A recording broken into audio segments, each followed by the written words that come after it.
Une fois qu'on a terminé le dégrossissage des différentes poches, on va faire la finition.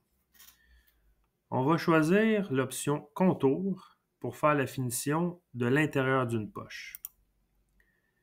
Et là, pour faire un peu différent, on va sélectionner la chaîne différemment. On va choisir l'option solide et 3D et on va s'assurer de sélectionner la face.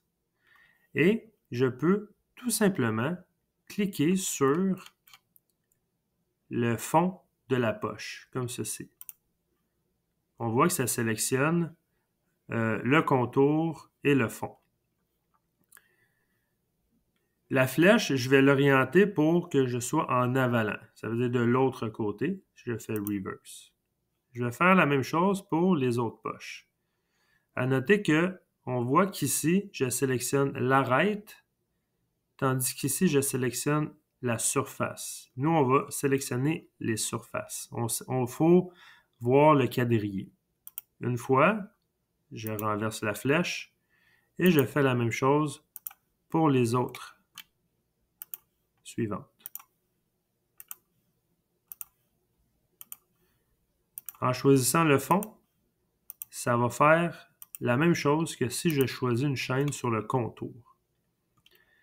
Je vais faire le crochet.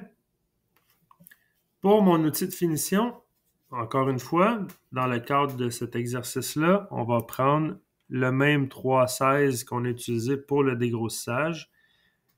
Mais en temps normal, si vous voulez faire une production, on va prendre un outil pour le dégrossissage et un autre outil différent pour faire la finition. Pour les paramètres d'usinage, vous allez les ajuster selon la charte. Dans le code paramètres, ça va être important de vérifier qu'on est bel et bien en Where. Comme ça, le programme va être déjà compensé du rayon de l'outil.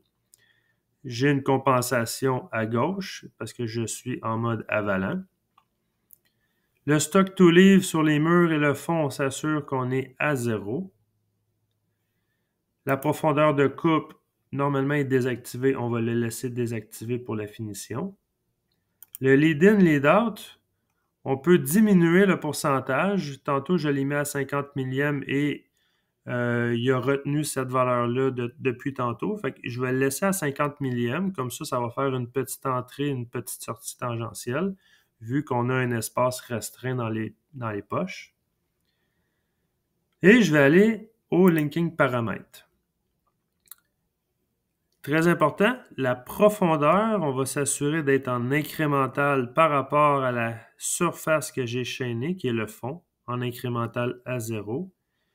Et avec l'expérience et l'habitude, on comprend que je dois usiner en bas ici. Ce qui fait que le top of stock n'est pas en absolu à 0. Je ne suis pas par rapport au-dessus de ma pièce. Je n'ai pas de matériel dans cette région-là. Il faut que je commence en bas. Ce qui fait que je peux cliquer sur Top of Stock. Je peux rester en mode absolu, il n'y a pas de problème. Je vais cliquer n'importe quelle ligne au niveau de ma surface en bas. Et mon usinage va commencer ici.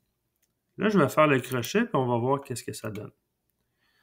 On voit que l'entrée tangentielle est ici. Il fait le contour et il sort en sortie tangentielle. La seule chose, par exemple, c'est qu'on voit les grandes lignes jaunes.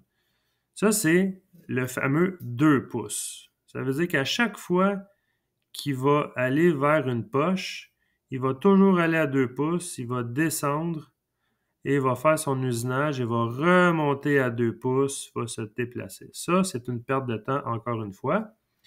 Je vais retourner dans mes paramètres.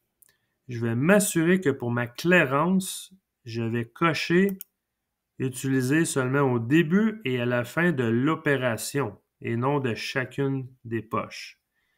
Jusque-là, je vais faire le crochet et je vais voir qu'est-ce que ça fait. Bon, là, on a éliminé des déplacements inutiles. On l'a au début de l'opération et on l'a à la fin de l'opération, le 2 pouces. Ça, c'est correct. Maintenant, ce que je pourrais peut-être régler, pour une économie de temps, c'est qu'on voit que quand il passe d'une poche à l'autre, il va se dégager à cette hauteur-là ici.